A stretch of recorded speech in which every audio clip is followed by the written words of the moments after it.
Hello दोस्तों। आज की कहानी में हम सीखेंगे मन को खाली करना सीखो।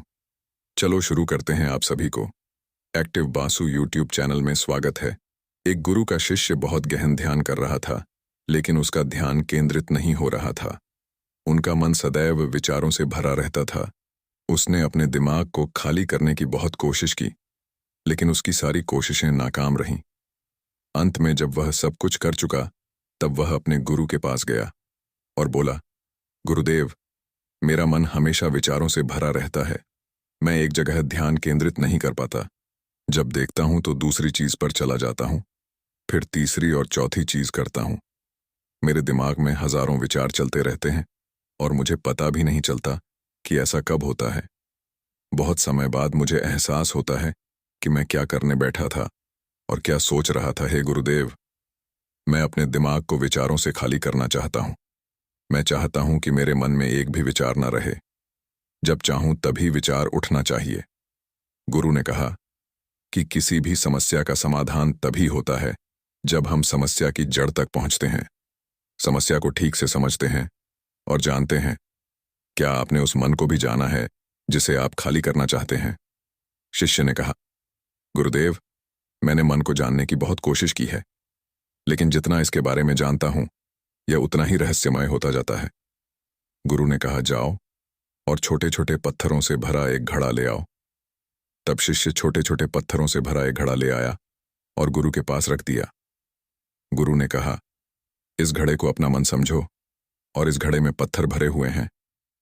अब इस घड़े में और पत्थर डालो। शिष्य घड़े में पत्थर डालने लगा। घड़ा पहले से ही भरा हुआ था। 12वां पत्थर रखते ही बाकी सभी पत्थर नीचे गिरने लगे। तब गुरु ने कहा, रुको और ध्यान से देखो। अब घड़े में कोई पत्थर तो नहीं आ रहे हैं, बल्कि वह नीचे गिर रही है, क्योंकि यह भर गया है। इसमें जो भी आ सकता था वह आ गया। अब और पत्थर नहीं आएंगे। यदि आप दूसरा पत्थर लगाना चाहते हैं तो पहले पत्थरों को बाहर निकालना होगा। शिष्य ने तुरंत कहा, गुरुदेव, मैं समझ गया कि आप क्या कहना चाहते हैं, कि हमें अपने दिमाग को विचारों से खाली कर लेना चाहिए। गुरु मुस्कुराए और गुरु ने कहा, पहले पूरी बात समझो और फिर दिमाग को खाली करो। गुरु ने कहा कि हमारा मन इस घड़े के बिल्कुल विपरीत है। तुम घड़े को पत्थरों से तो भर सकते हो, लेकिन मन को विचारों से नहीं भर पाओगे। मन हमेशा खाली रहता है। शिष्य ने कहा, गुरुदेव, मुझे कुछ समझ नहीं आ रहा है। अगर दिमाग हमेशा खाली रहता है तो हम उसे खाली करने की कोशिश क्यों करते रहते हैं? इसकी क्या जरूरत है? गुरु ने कहा, इस घड़े से एक एक करके सारे पत्थर निकालो। शिष्य ने वैसा ही किया और घड़े से एक एक पत्थर निकालता रहा और अंत में घड़ा खाली हो गया। गुरु ने कहा, देखो, तुमने एक एक पत्थर निकाला, ये घड़ा खाली हो गया है। अब आप इस घड़े में कोई भी पत्थर डाल सकते हैं, दूसरा पत्थर डाल सकते हैं, दूसरा पत्थर डाल सकते हैं, या फिर वही पत्थर दोबारा डाल सकते हैं। आप इसे आधा भर सकते हैं या फिर पूरा भर सकते हैं। शिष्य ने कहा, गुरुदेव, मैं भी ऐसा ही हूं। मैं बता रहा हूं कि मन को खाली करना है। ये तो पत्थर हैं, इन्हें आसानी से निकाला जा सकता है और घड़ा खाली किया जा सकता है, लेकिन मैं अपने मन को कैसे खाली करूं? गुरु ने कहा, इस खाली घड़े में एक पत्थर डालो और 2 पत्थर निकाल लो। शिष्य ने यह कहा, ऐसा कैसे हो सकता है कि जब इस घड़े में एक पत्थर होगा तो एक ही पत्थर निकलेगा, फिर 2 पत्थर कैसे निकल सकते हैं? गुरु ने कहा, चलो ऐसा करो, इस घड़े में 2 पत्थर डालो और 4 पत्थर निकाल लो। शिष्य ने कहा, गुरुदेव, ये कैसे संभव हो सकता है? ये कोई चमत्कारी बर्तन नहीं है कि 1 डालो तो 2 निकालो, 2 डालो तो 4। गुरु ने कहा, यह घड़ा चमत्कारी नहीं है, लेकिन तुम्हारा घड़ा यानी तुम्हारा मन चमत्कारी है। यदि आप इसमें एक विचार निकालेंगे तो इसके पीछे 2 विचार होंगे। जब आप उन 2 विचारों को पकड़ते हैं तो उनके पीछे 4 विचार उभर आते हैं और वह खाली नहीं रहता। यह मन का भ्रम है कि सब कुछ है, लेकिन कुछ भी नहीं है।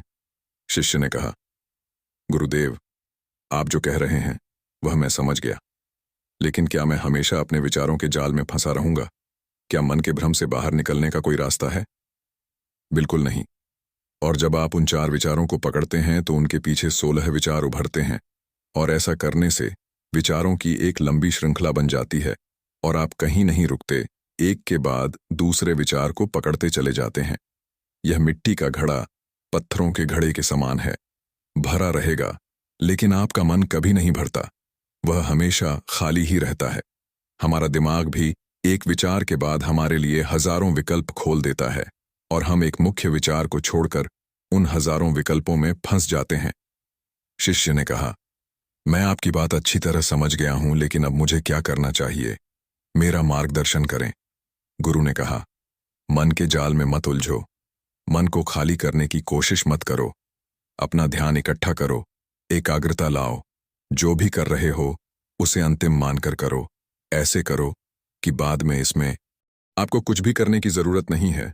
और जब आप किसी दूसरे विचार पर काम करते हैं तो बस उसी पर काम करें, कोई दूसरा विचार नहीं।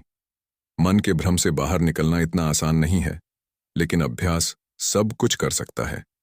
शिष्य ने कहा, गुरुदेव, मैं भी ऐसा ही करूंगा। यह समझाने के लिए आपका बहुत बहुत धन्यवाद। हम सभी अपने दिमाग को खाली करने की कोशिश करते हैं। मन में उठते बैठते विचारों से परेशान रहते हैं। हम चाहते हैं कि ये विचार कहीं चले जाएं और हम शांत हो जाते हैं। लेकिन जितना हम इन विचारों से दूर भागते हैं, हम विचारों का उपयोग करते हैं कि वे हमें शांत करते हैं, और वे आपके उन्हीं विचारों से जुड़े होते हैं जिन्हें आप छोड़ना चाहते हैं। इसलिए ये विचार इतनी शक्तिशाली हैं, जब आप सोचना ही नहीं चाहते तो आप शांत रह सकते हैं। यह तभी संभव है जब आप शांत रहने की कोशिश करना बंद कर दें और अपनी समस्या को हल करने पर ध्यान दें। ध्यान केंद्रित करें और समझें कि चिंता करने से नहीं, बल्कि सोचने से समाधान मिलता है। गुरु ने कहा, इस मिट्टी के बर्तन को पत्थरों से आधा भर दो। शिष्य ने वैसा ही किया। फिर गुरु ने कहा, अब इन पत्थरों में से एक पत्थर चुन लो और उस पत्थर की एक छोटी सी मूर्ति बनाकर मुझे दे दो। मैं जानता हूं कि तुम एक अच्छे कलाकार हो। जब शिष्य ने 11वां पत्थर निकाला और उस पत्थर को तराशना शुरू किया, तो उसे एहसास हुआ कि यह पत्थर अच्छा नहीं है। तो उसने घड़े से दूसरा पत्थर निकाला। उसे वह पत्थर भी पसंद नहीं आया। फिर उसने तीसरा पत्थर निकाला। उसका रंग उसे पसंद नहीं आया। फिर उसने चौथा पत्थर निकाला, लेकिन उसे इस पत्थर में एक दोष निकला। इस प्रकार उसने लगभग सभी पत्थर बाहर फेंक दिए। उसे ऐसा करते देख गुरु ने कहा, वह पत्थर जो तुमने पहली बार निकाला था, यह समझकर उसी पत्थर की खोज करो कि तुम्हारे पास कोई दूसरा पत्थर नहीं है। तब शिष्य ने उस पत्थर को ही खोजना शुरू कर दिया और उस पत्थर से उसने अपने गुरु की एक बहुत ही सुंदर मूर्ति बनाई और अपने गुरु को भेंट की और कहा, बहुत सुंदर, इस पत्थर से मूर्ति बनाई जा सकती है, मैं इसका विचार भी नहीं कर सकता था। गुरु ने कहा कि जब कोई दूसरा विकल्प नहीं है तो हम अपनी सारी ऊर्जा उसमें लगा देते हैं और उसे सर्वश्रेष्ठ बनाते हैं। जब कोई दूसरा विकल्प है तो हम सिर्फ पत्थर चुनते रहते हैं। मान लीजिए कि मूर्ति नहीं बनाई गई है। दोस्तों, आज की यह कहानी आपको कैसी लगी और इस कहानी से आपको और क्या सीखने को मिला? कृपया यह भी हमें कमेंट करके बताएं। साथ ही अगर आपको ये कहानी मोटिवेशनल स्टोरी पसंद आई और ये आपके लिए उपयोगी लगी, तो इसे अपने दोस्तों के साथ जरूर शेयर करें।